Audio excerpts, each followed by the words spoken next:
our total budget should be around $360 maximum for all our costs. I'm not counting in booze because that's paid for out of something else.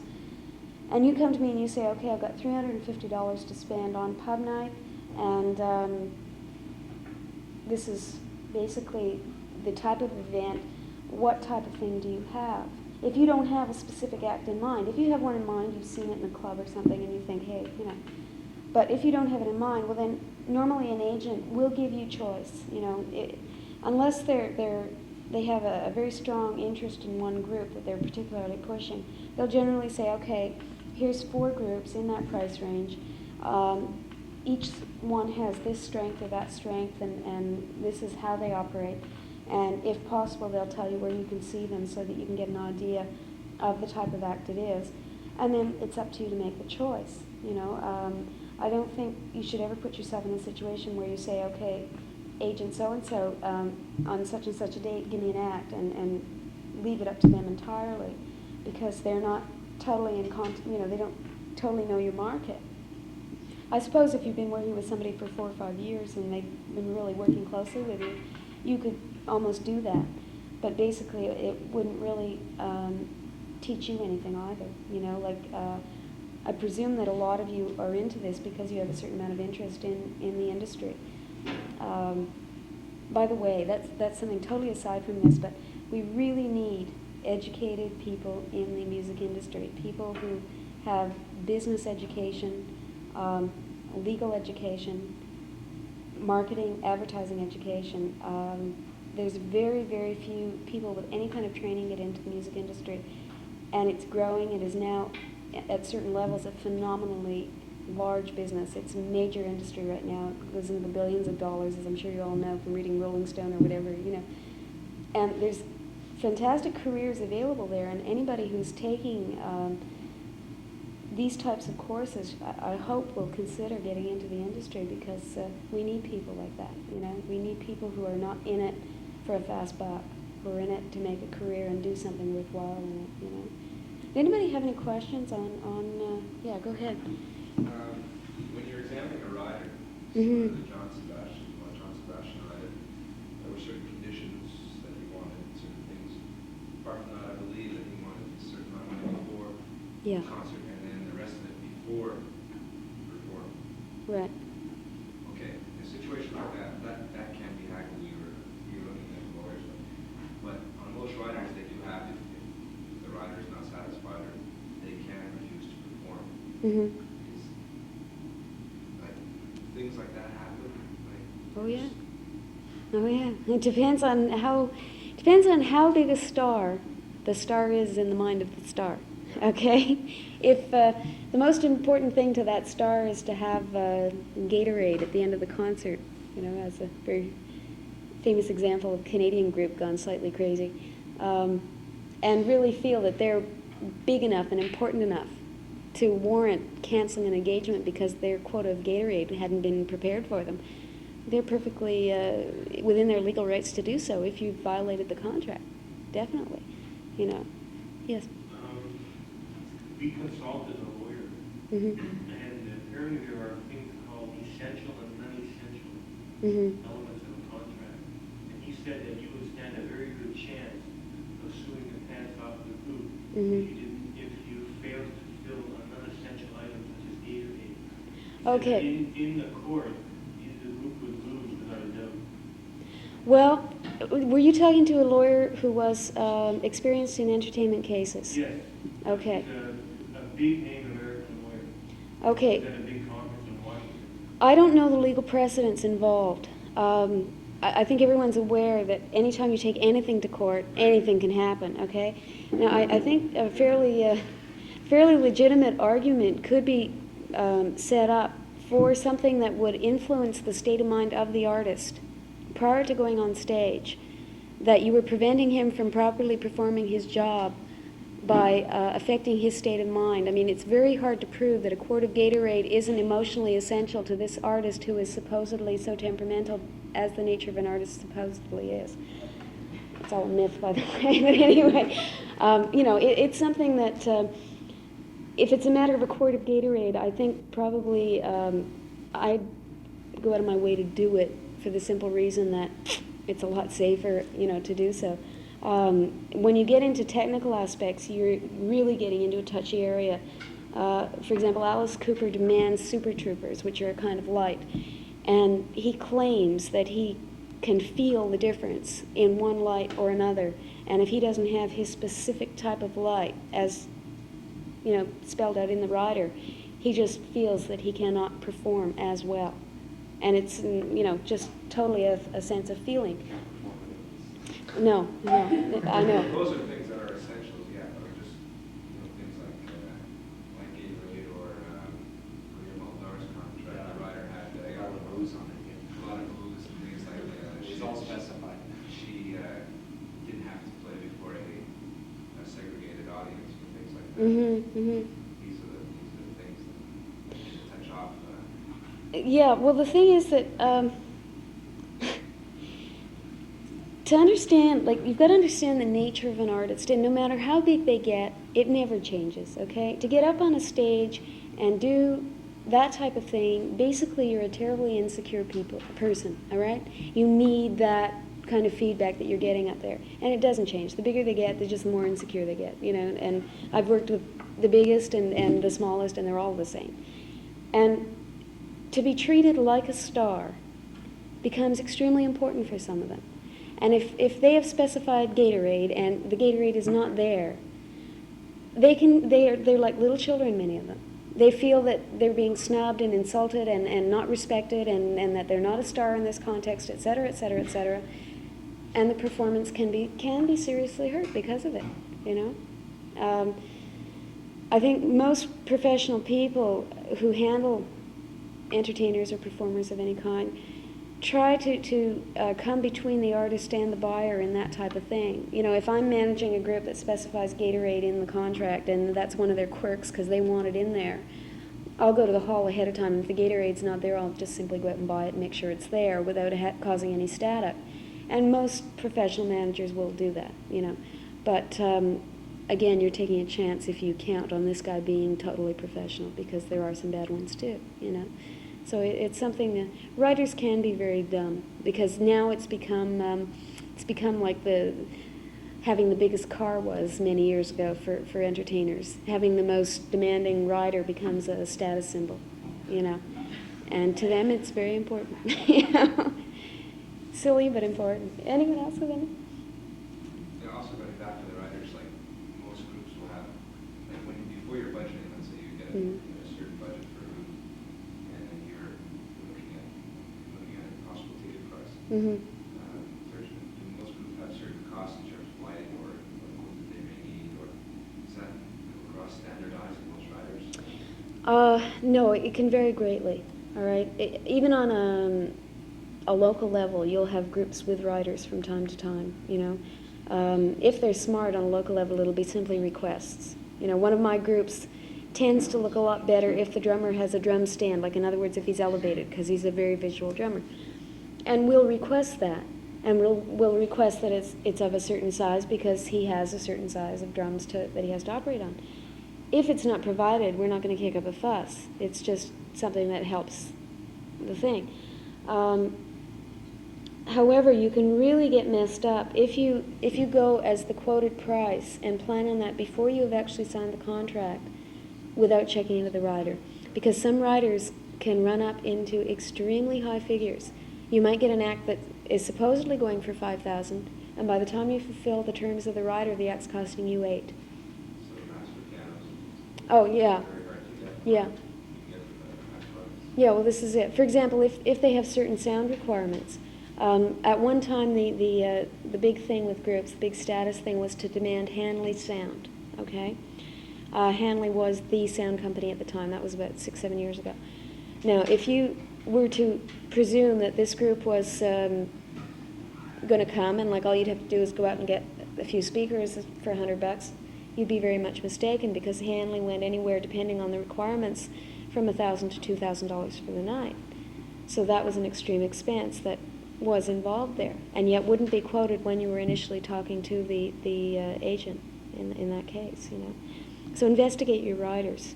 Don't presume anything. Where do you go to get equipment of that Do you people have the booking directory? Do you get the talent and booking directory? No. Okay, can you give me a call at the office and I'll give you the address. There's a directory published in the States. It's put out in the States. It's excellent.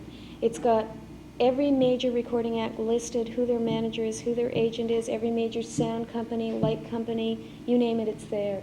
Okay, you can get any information you need pretty well from that directory, and you have access to that type of thing. You know, it's also lists a lot of universities, and you could get connections probably with people like Plattsburgh, Burlington, etc. through that, because they list the talent buyer and everything else there, and you'll know exactly who to get in touch with. Does that cover, say, like the Montreal outlets? There's, to a certain extent, there's some Montreal things listed. It's not as extensive as the treatment of the States.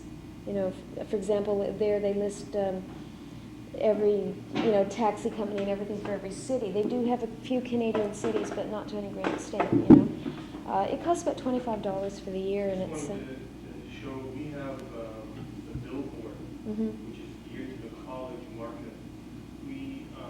I saw that thing you're talking about in the States, and because of its, very meager treatment of the Montreal market, I felt the $25 price wasn't worth it.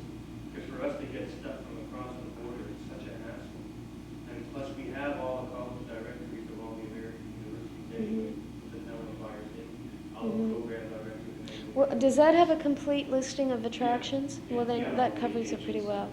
Yeah. Well, I've got it anyway at my office. If you do need, something specific in lighting or that, I've got the information, and you can give me a In call. Montreal, who would you like? I think there's audio unlimited. Audio analysts? Audio unlimited. Yeah, and Lumibec is very good for sound, for lights. There's a few that are fairly decent, and basically you should shop around. Like when you talk to your act and they specify we want this, this, or this, they'll give you exact specifications on what they want. They'll tell you if they want so many watts on the power amp, et cetera, et cetera, et cetera. And they'll tell you the make. So shop around and get definite quotes on that brand. And then the only other thing you'd have to check into before you dealt with that company was whether their actual equipment was in good repair and adequately serviced, et cetera, How much do you get paid per sound? I know it varies, but the Yeah. $5,000 act, how much? Well, most acts in that price range, first of all, should come equipped. Most do.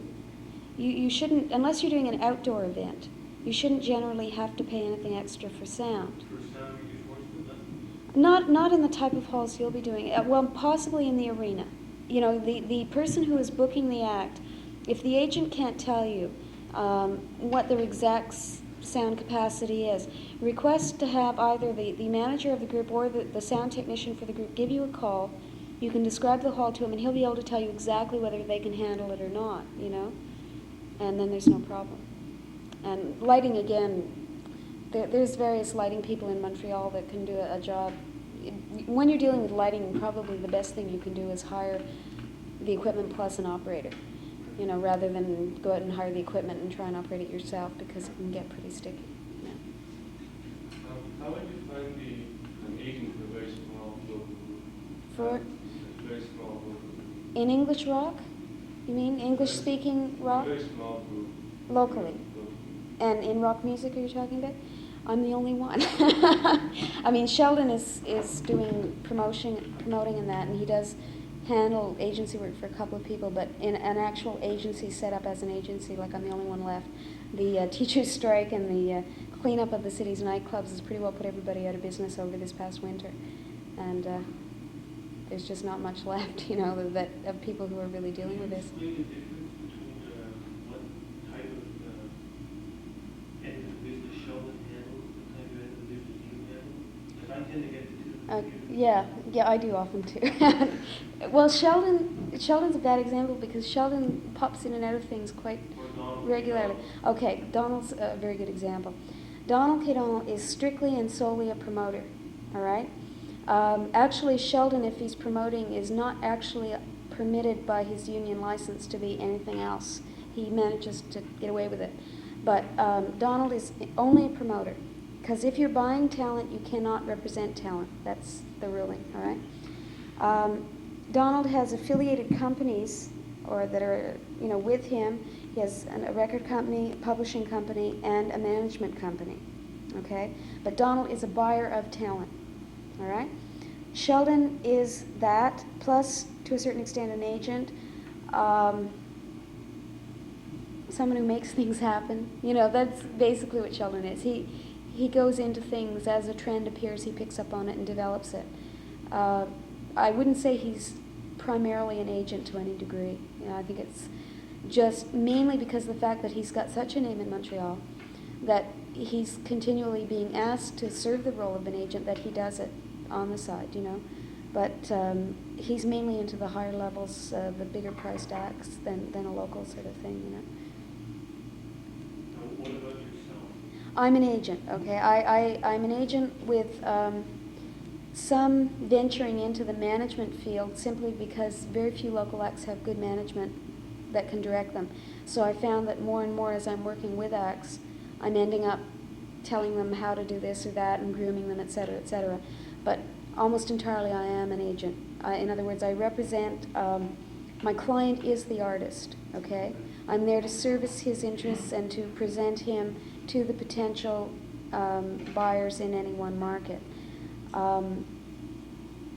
There are a lot of agents, especially in this town, in other forms of music, that work with the talent buyer as the client. All right? They have no, some of them haven't even seen half the acts they deal with.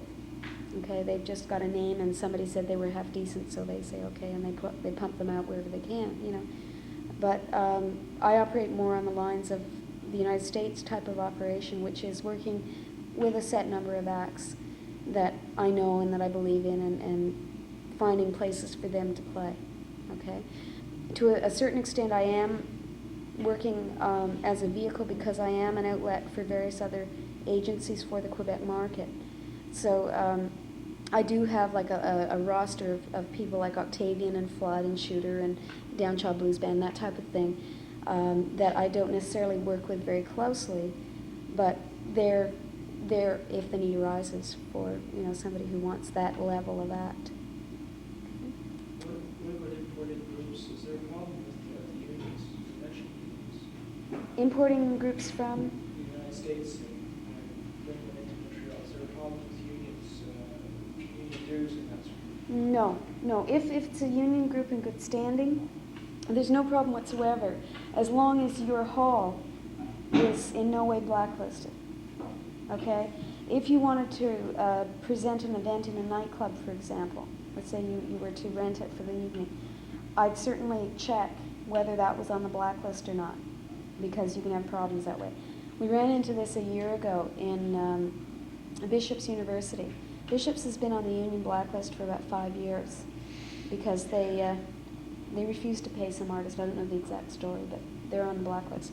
So they're not permitted to have any union talent in their hall at all. Champlain Regional College hired a major group, and, well, not a major, but they were paying $5,000 for them, and Blood, Sweat, and Tears is another thing. And they had them coming in, and the day of the engagement, they found out that they couldn't have them, because the union found out about it and came down that day and said, sorry boys, you can't go on stage, and they had to listen to the union, otherwise they're blacklisted. So there was a big scramble and everything else going around, and I fortunately had known the people that had been representing the original talent that had the conflict and got them to waive the problem for that night, and it went on. But if you don't take care of these details, there can be things happen that you end up at the last minute losing the potential to put on your show and having to pay the act anyway. So if an individual went into a hall that was blacklisted, even though the individual was involved, he would still be blacklisted, period? Yeah, because a union act can't play a blacklisted place. So, and there's a lot of them around town, like the Edgewater pops it off and on the blacklist all the time, It's on one week off the next, and if you were to engage that hall, you could have problems that way, You also have to be very careful about mixing non-union and union talent if you're well publicizing an act. If you're having 2 acts on the same show, and one of them is a non-union act, you could have the union act not able to go on that night, because they're not allowed playing at the same time with a non-union act. What if they're like something like a band and another form of entertainment. You mean like the non-musical entertainment? Then the union has no say on that. That's right. If it's a dance or theater or anything of that nature, they have no control over that. It's only instrumentalists. Even a vocalist, for example, is not covered by the musicians' union here. You know, because as long as they don't play an instrument, they're not covered, so there's no problem. You know. If we can break and have a coffee, though, so we can ask questions on a formal basis. Sure, great. And at 9 o'clock, Bill is going to talk on lecture programs and obtaining speakers. And Great.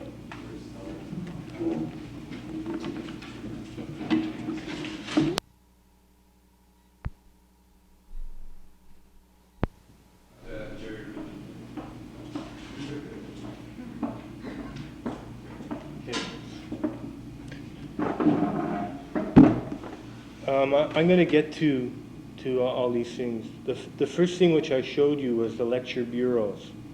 Now they have what are called listings, which are the brochures. You'll just see a whole bunch of names in the brochures. Now some of these people will only deal with you through that agency. There's no way you can get them through another agency. There's no way you can call up another agent. There's no way you can call a person direct. You have to go through either the American Program Bureau or the Program Corporation of America. Now, most of the people in the brochure are what are called listed. They're just there. Anybody who can call up the speaker and say, hey, I'm an agent, I got a gig for you at this university or whatever, they'll go. Now, obviously, you're paying as high as 25% just to call up a program bureau and have them contact the speaker. And what happens here is that you have what's called a flat fee. They'll give you a price on somebody. Let's say it's $1,000. Your expenses are on top of that. There's airfare, there's hotel, there's hosting the speaker, and there's all the incidental expenses as well. So you should, depending, if the guy's coming from California, Vancouver, anywhere from the West Coast, it's going to be very, very expensive. If it's called an isolated date, just you and that's it. If you can set up a whole string of dates, or if the agent can set up a whole string of dates, your price goes down really a lot. What we did on Jerry Rubin was we set up 3 dates with him. We had Loyola, Concordia here, and we also had McGill. So it was $1,000 flat fee and another $500 expenses. It cost everybody $500. And I think now he's charging $1,000 a lecture because his books come out. And he's doing fairly well in the States. So this is an example of what's called block booking. Getting more than one date for your speaker, either doing it yourself or just managing to have the agent do it. Now, one thing we did with 2 speakers, which was Gene Dixon and John Holt, was we called them up directly. Just phoned them up. I got Gene Dixon's number from the Who's Who in the library. John Holt I got from the publisher. You phone them up. We're a university. Would you like to speak here? And we saved, on Gene Dixon, we saved $1,000 from the agency price. On John Holt, we saved about $750. We got a really good deal. You're speaking with the person directly. The cooperation from them is fantastic. Most of the people on what's called a lecture circuit are professional speakers. That's what they do. They have 200-300 days of the year. They're speaking. They're flying in. They're flying out. They're going to this campus and that campus. They have it down completely. If any of you saw the Rusty Roads program, you'll know what I'm talking about. The guy came with a complete audiovisual program. Just a very professional individual and very good at fielding questions. Another thing you should do in terms of your fees, and I'm going to hand something out while I'm talking. This is a thing from the, I guess you'd call it our own purchase department, payroll. It's information on work permits for non-residents. Now I'm just going to give this to George. You can just hand them around. I have more copies. You can have one. So maybe I'll just give you some more here.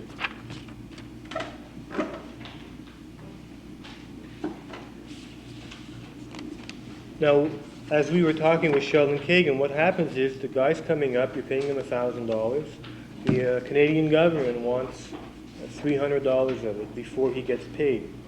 Now, at Concordia, and I think it's the same at Loyola, these people need a work permit. They have to get it either at the border, thanks, George. They have to get it at the border or prior to coming. So the work permit entitles them to work here. If they don't have it, the university regulations are such that they will not release the check. And according to the university, you're supposed to submit a requisition or a purchase order, or however you do it, your invoicing, prior to the person coming, at least a month, and they will get everything set up so that the check will be ready for him, but they will not release it until they have the work permit in hand. The reason for this is very simple. The Canadian government is going to come down on the university. So it is a hassle. With Jerry Rubin, we had a lot of trouble getting that work permit because of his former experiences in Montreal. Also his former experiences in Vancouver, especially at Simon Fraser. We did manage to do it, and eventually there was no problem. Now, this applies to guest speakers, visiting lecturers, consultants, etc. Now, what's not said here, but what you should do is you should send your speaker a letter that he can show the person at the border. He's coming in, he's your guest, he's coming into Canada for X amount of days, he's speaking here, there, whatever. You're paying him this amount of money, this is what he's going to do, and as far as you know, that's as long as he's going to stay. Very simply stated, but he shows it at the border. This has been our experience with our speakers. He gets the work permit and he just comes across, and there's generally no hassle at all. Now, the next thing you have to concern yourself with, once you've contacted the speaker, you've arranged the fee, is the contract. Now, I feel myself that contracts are very important, even if it's somebody, a professor at another university or whatever. If you're paying money to the person, it has to be really clear exactly what you're paying them for. Now, last year, they brought up a feminist whose name escapes me at the moment. They paid her $3,000 and she talked about ecology. Everybody was expecting a talk on the women's movement. Germaine Greer. And a lot of people were really disappointed. Now, if they had a proper contract where it was stated in the contract the topic of the lecture, there would have been no problem. You could have held her to it, or at least you would have known prior to the person's arrival what was going to happen. Now, what we tend to get into with our speakers are audiovisual requirements, seminar requirements, press conferences, interviews with student press. These are things that, believe me, you know they're going to happen before the guy comes in. With Philip Agee, we had a conference up in the, if people don't know who Philip Agee is, he wrote that book called Inside the Company. He exposed a lot of people in the CIA. He's received a lot of publicity, most of it bad.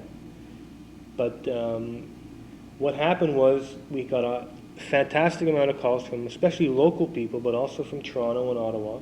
People wanted to speak to him. The same thing happened with Jerry Rubin. We had to set up things down at the CBC, bring them down there, having an interview in one of the studios. They brought in an interviewer from Toronto, and took up a lot of time. So when you're arranging your schedule for the speaker, you should mail the person a copy. And needless to say, you have to clear everything with your speaker before you make any commitment on this end.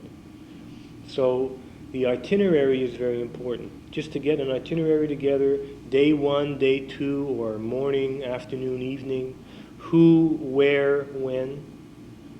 Another very, very important thing is to give the person a name and a phone number that he can contact any hour of the day and night. With Philip Agee, we were waiting for him. He didn't show up. I got a call at home. Hi, something happened. The car broke down. I'll be in such and such a time. If he had not had my home phone number, the people at the office were waiting at the hotel for him. So nobody was there to answer the phone. That's always important. And you should do the same thing. Get a name and number on his part that you can contact him. So the thing I'm emphasizing here is communication. Really, really important. The contract should be signed by a representative on their end who has the legal authority to do it, and on our end, in our student association, only the president and the treasurer can sign. I don't know what it is like for the staff, but you should have a properly authorized individual sign the contract, and again, leave enough time.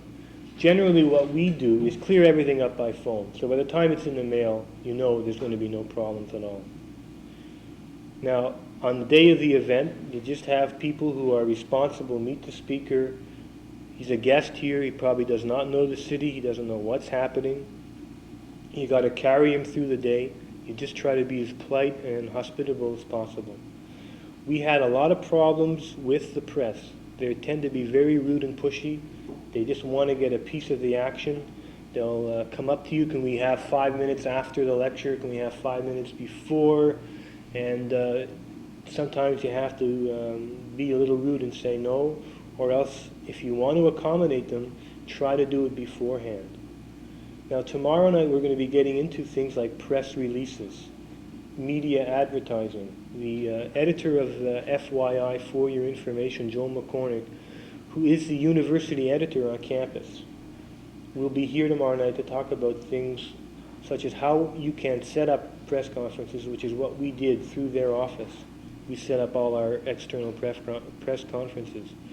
Generally, the media will contact you 2 or 3 days before the guy's coming. Before that, you'd think nobody would know about it. Then all of a sudden, you get a lot of calls. Now, one thing I've been talking about here is the one-shot superstar speaker. Comes into campus, you're spending however much it's going to cost you. If it's on the honoraria level, it's probably under $500. If it's you're talking about a fee, it can be anywhere from about I guess $500 up to $2,000–3,000. Now, personally, I don't think it's worth it. All of our programs were done that way this year, and I came to have a lot of reservations about them. We brought in people, they spoke for a couple of hours, it was very interesting. There was no follow-up, there were no related programs around the area. We had a few articles in the Georgian about the topic prior to the person coming to build interest. But generally it was a come and see this guy in person sort of thing. Now what I want to spend the rest of the evening talking about is something called thematic programming. Now I'm going to play a tape for you that I recorded in Washington at what's called an NEC conference, which is just basically conferences like this set up for a lot of American universities. They had 800 schools attending, and they had people who were in my position, which is social recreation sort of thing, come down and talk about what they were doing on their campus. The person who's speaking is from the University of Nebraska, and they have a very extensive program set up down there. So I'm just going to play the tape. It runs for about 15 minutes, and then afterwards, if there are any questions, we can deal with them.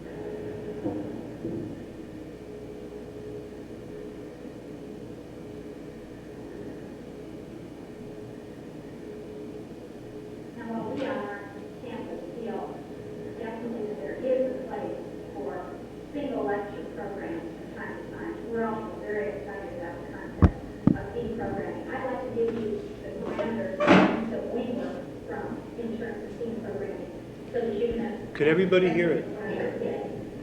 On our campus, thematic programming is a series of programs developed around a particular theme, which do 4 things. First of all, they occur within some kind of a defined period of time. That means they're concentrated a week or 2 weeks. It may be a semester, a quarter, but the time parameters are defined. Secondly, they offer content approaches to a particular theme. And third, and I think very importantly, they offer a variety of format approaches to the theme. And I'll talk more about the content and format in a little while. They also utilize both national and local resources. And finally, they're sold as a package, which is a nice thing to be able to do. So that's the kind of parameter that we're working with on our campus. Now, based on the thematic programming, or symposia as we call them at Nebraska, we find that they seem to be most successful when, first of all, there's a very careful specification of the purposes of the symposium. We have a theme. We have a target time in mind. Now, what is it that we want the symposium to do? I think it's very important for all of you to remember that choosing 2 or 3 programs and sticking them together and calling it a thematic program is not, in my opinion, a thematic program.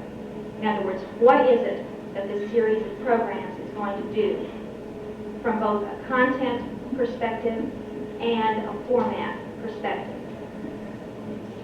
Now, I'm going to give you some examples of that in just a second, but let me tell you why I think specification of purposes is very important.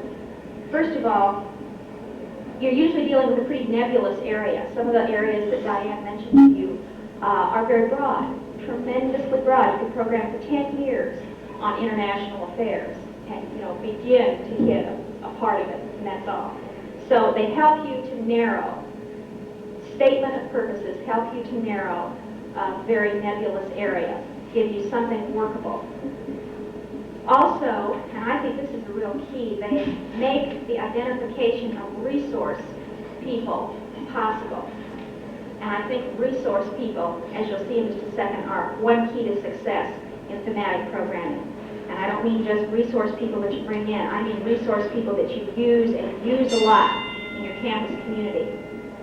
And also, and this is pretty pragmatic, they make the initial idea easier to justify when you're asking people to give time, to give money, to give commitment. If you have your stuff together in terms of this is what our symposium is going to do, and I think you're going to be much more likely to be able to justify it and to be able to sell it from the first. Now, I'd like to give you a quick example of what I'm talking about. One of the committees on our campus is the Human Potentials Committee, and that committee is still a baby.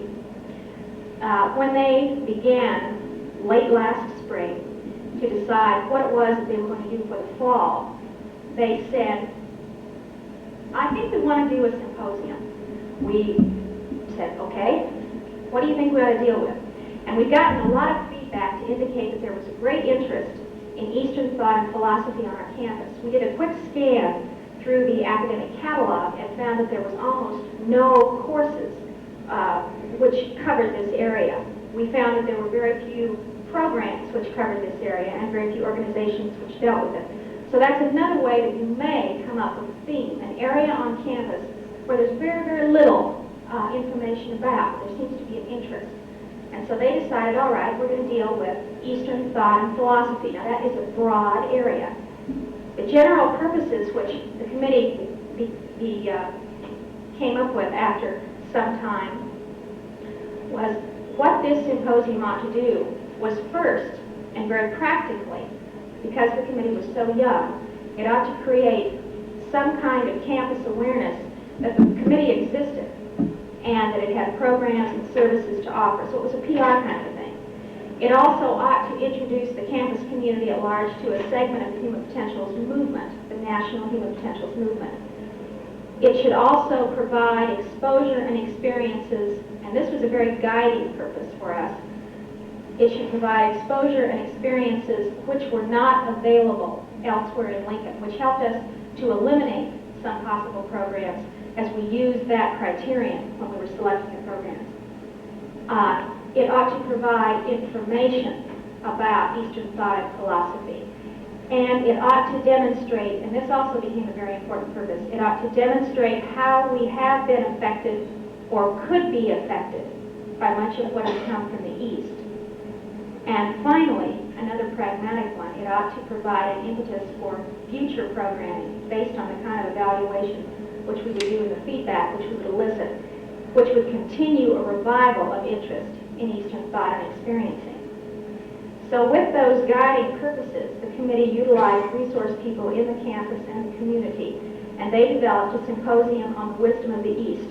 We'll pass this brochure around to you during the question and answer period so that you can look at it. But they came up with parameters of a 2-week time period, 4 programs, varied format, including film, art, lecture, discussion.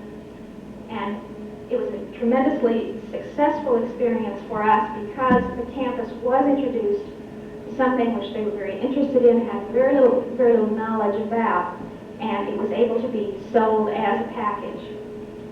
Well, as the evaluation of the Symposium on the Wisdom of the East was taking place, the committee was so psyched. They said, well, let's do one on the wisdom of the West. And you realize how big that means. And so we had to go much further in the specification of objectives. And we actually broke the objectives, I don't want to say objectives because that's really not correct, the purposes, into specific content and specific format. And there are a lot of them. We had to go a long ways for funding on this particular symposium, and so the proposal, which went to everybody who had anything to do with any segment that the committee was interested in, is rather a tome, and it went all around the place, and it was a very impressive kind of a means to gain support by specifying what do we want it to do content-wise, and what do we want it to do format-wise. So ask yourself, is one of your purposes, we did a program where one purpose was to introduce members of the community to the various areas of the Nebraska Union. And so we very carefully programmed within a number of different areas of the Union. We did another, or on this one, we wanted to take the programs to the people. And so that became a guiding purpose in our development. So I think content and format objectives are a real key in symposium programming. So the specification of purposes, I think, is one way that you'll find thematic programming to be more workable. A second one is that I think if you are able to identify a pool of local resource persons to help you contribute to the development of the symposium, you'll be in better shape. Now, how do you do this? Okay, you have your theme, you have your preliminary purposes. Now, what we do, and I'd be interested to know later on if you have other processes which you use, what we do is, once we have that preliminary information, we identify people on the campus and in the community who have some special interest or expertise in this area. And then we go to those folks with our little objectives in hand, and we say, hey, look, we've got an idea, and here it is, something for them actually to look at as we're talking with them. Now, what do you think about this? We get the feedback, and we say, would you be interested in helping us in a resource capacity as we develop this program? Usually they say, you bet, because we picked somebody who has a special interest already. Then we say, who else could you identify for us? Who are other people that you know? And because of shared interest, they're often able to suggest other people who we personally were not familiar with. Okay, we go to them, and we just keep spiraling out until we have amassed this pool of local resource people who are absolutely invaluable in the development of thematic programming. Now, what do you do with this group? Well, we work with them, first of all, to refine the purposes. We start with a working draft of purposes, and then we work with the resource people to refine them. We also utilize those people to identify persons either nationally or locally that we can use within the symposium itself. Now be sure that you understand, we're talking about two kinds of resource people. We're talking about resource people for development, and we're talking about resource people for programs as actual presenters or facilitators. So they help us to identify people that we might utilize within the symposium. They also are very helpful in suggesting formats or locations for programs to occur. And also, one thing, practical again, which they do, is they help you to sell the symposium by the very best advertising in the world, and that's word-of-mouth communication. And so I think that's another real important reason to utilize these people. We have with the Symposium on the Wisdom of the West at least 10 groups of built-in audiences for this symposium, which will occur in April, because we have members from at least 10 academic departments who are telling their students, we'd really like you to come. who are saying, as a class project, we want you to attend 5 of the 15 programs, who are saying, here's a book list. We'd like to have you read one of these books, attend the symposium program, and we're going to have one of those people come and visit a class. So that, I think, is another real important part. Okay, after we have gone through all of this process, we then take our giant piece of paper, make it a calendar, and start to plug in the programs, using the purposes as criterion against which to measure the kinds of programs that we've selected. We try to use as many of the local individuals in conjunction with national figures, or simply separate. It's kind of a subjective kind of a thing, but I think you have to ask yourself, what is it that will generate the interest? Is it the topic, or is it the person? And sometimes it may be the person. Just simply it may be. That's why when we did a symposium on the future, we combined Tom Wolfe, who was a very big draw on our campus, with 3 local faculty people in a panel discussion. And now nobody would have come to see Dr. Brooks and Dr. Buchar and Dr. whatever his name was. Yeah, I don't even remember what his name was now. Probably we would have had a very small group of people, but because Tom Wolfe was there to see, we sucked him in. And then they became very turned on with the special theory about the future, which each one of these individuals had to deal with. And there was a lot of very healthy interchange between the audience, faculty members, Wolfe, and the faculty members, Wolfe and the audience. And then afterwards, we stopped to send everybody home, but those who really wanted to talk about the electric Kool-Aid acid test, so they got that also. So I guess the only other thing that I want to say real quickly is, when it's over, don't let it drop. When it's over, be sure that you carefully evaluate what it is that happened. I use a tape recorder. We have a particular evaluation form which we use, and I turn on the tape recorder so I don't have to take any notes. Then, of course, I have lots of tape to transcribe, or for a student to transcribe afterwards. But it's very helpful because you can decide what was it that worked that we might want to use again next time, what is it that we might want to refine for another time. And you never know, another beautiful symposium program may be born from that particular evaluation session. So if you've got some money, a whole lot of time, I would recommend at least 6 months for successful symposium programming development. A whole lot of commitment and some creativity. I think that you can do really exciting things with thematic programming on your campus. Okay. The only thing I would say is that the 6 months sounds very formidable, and it is. We had 2 symposiums on campus that I was involved in. One was Education Week, and the other one was the Religion one. Now, they didn't spend 6 months getting it organized. They worked like anything. And perhaps if they had spent 6 months, they would have had a lot less work to do. But I think that it may be very difficult to plan ahead 6 months, at least now. Obviously, from what they said, they have a Human Potential Committee.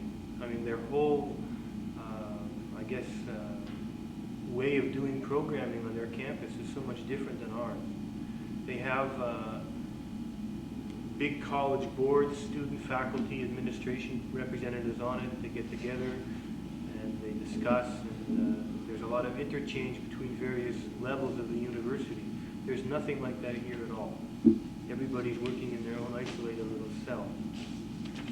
One of the things the day students are interested in doing is thematic programming. We like to get together with various departments and plan some sort of thematic programming, such as Education Week. Our part of it was bringing in John Holt. They did everything else. But we helped pay for that. Everybody was contributing money. And that's another fantastic thing, too, is that the amount of money available becomes so much greater. And also, of course, the amount of people helping becomes so much greater. It's really difficult to work on a program if there's only 3 of you. But if there's 15 people getting together, it becomes a lot easier. Your input becomes a lot better, and your cooperation I'll do this, you do that, the workload becomes a lot less. One thing I want to expound upon here is checking out your speaker. Now, what she recommended was you have 3 people on the faculty and nobody's going to turn up. And we've had that experience here. You bring in a big name and everybody's going to come out. So the question is, how do you know how good your big name is at speaking if you haven't heard him? One of the ways is through these magazines which we subscribe to. They're put out by an organization called the NEC.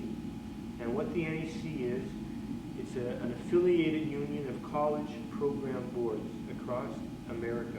That's Canada and the States. I'm going to pass these around. They have what are called contemporary reports. Jean Dixon spoke here. We sent in a report. It was published in one of the later issues of the magazine.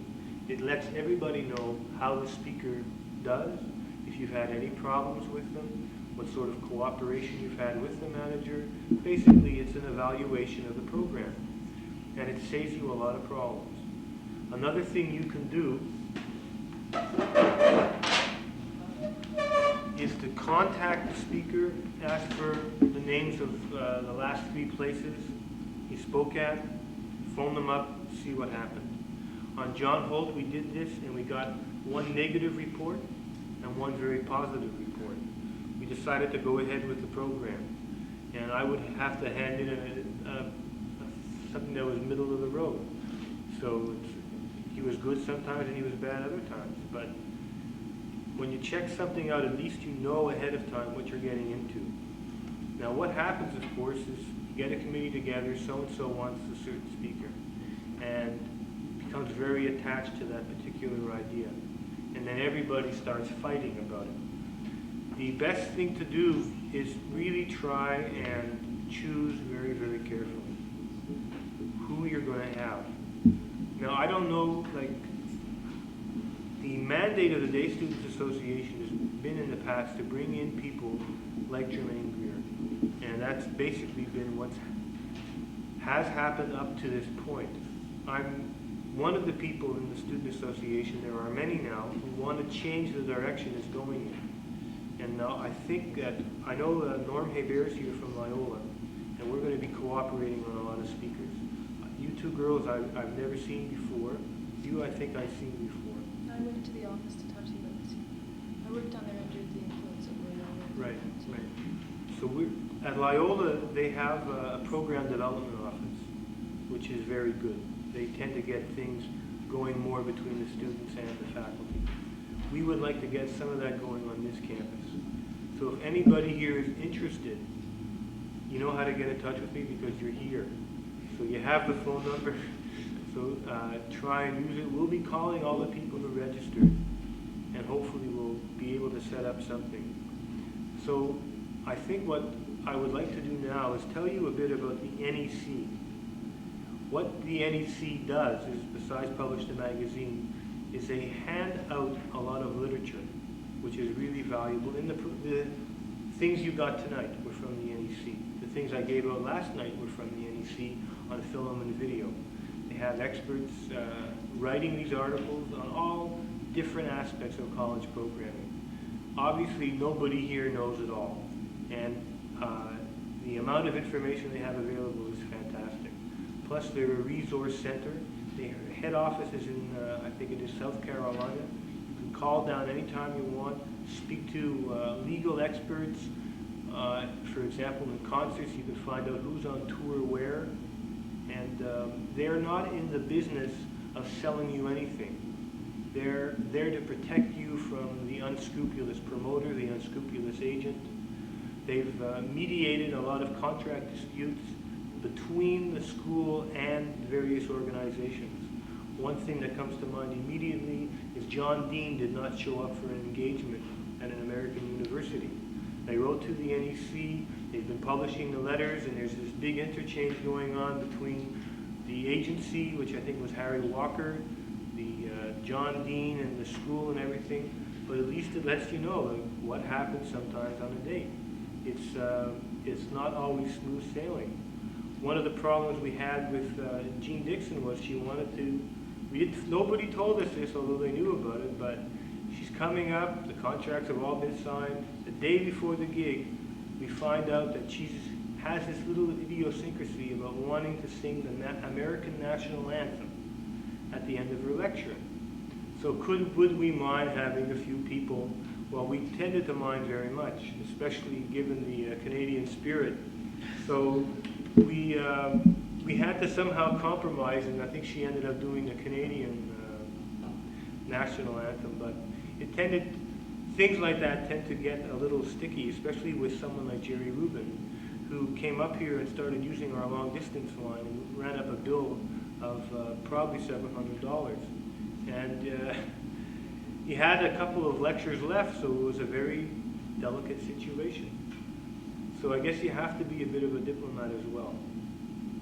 But I think all of you here, I know Willie here, has an ability to bring in speakers. You have the capacity to do it. And the objective now, I hope, is that we can all do it together instead of doing it separately.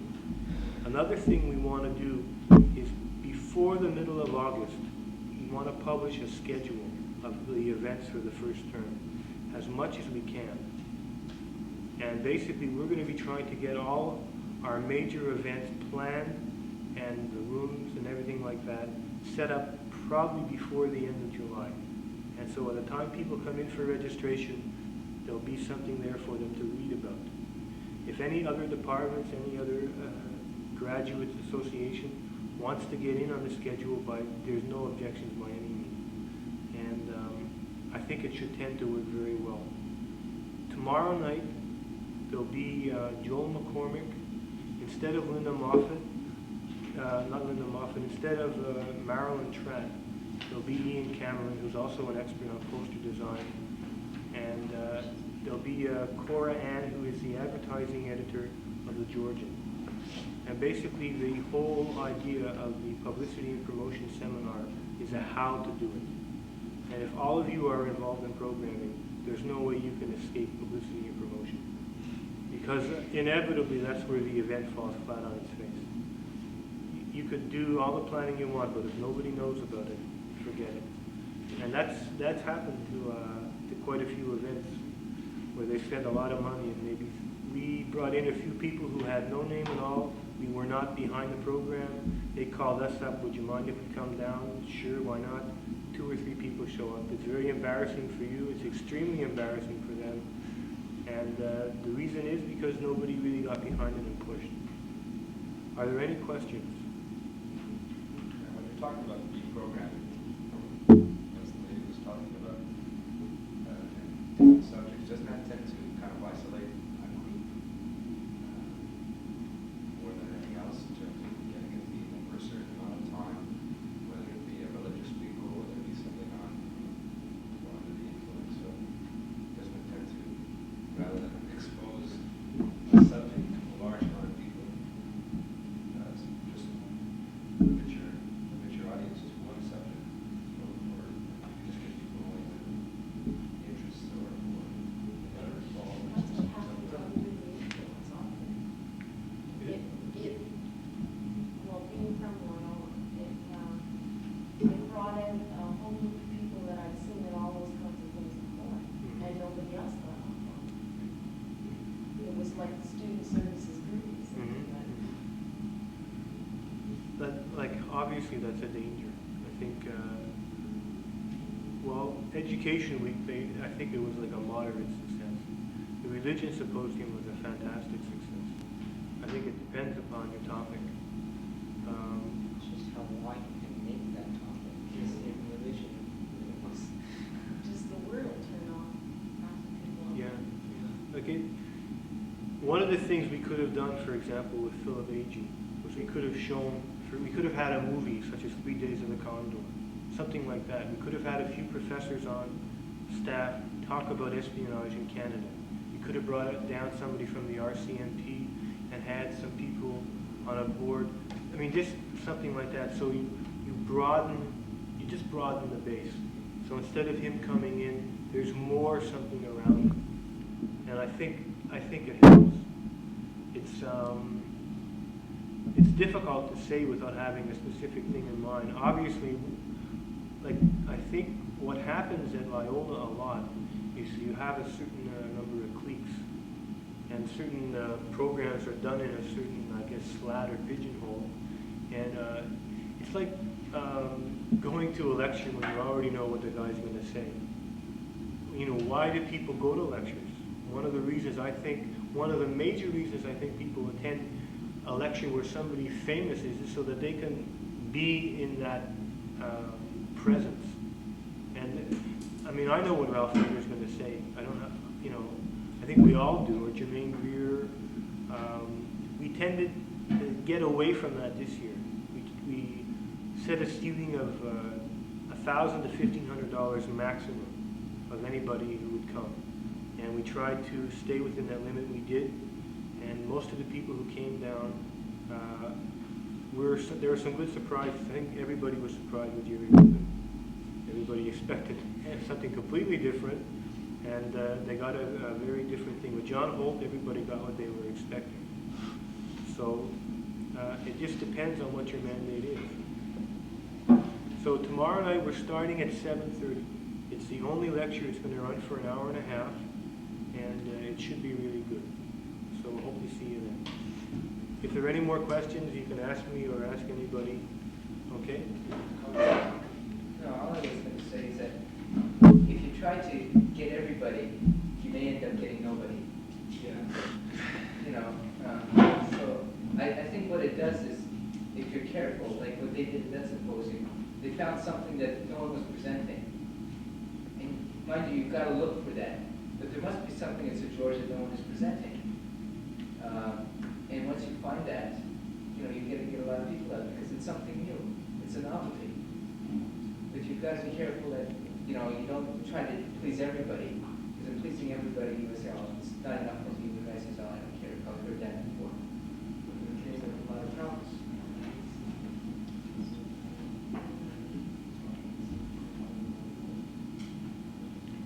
Bill, what type of events would be involved in theme programming? What type of things? You're going to have speakers, you're going to have movies?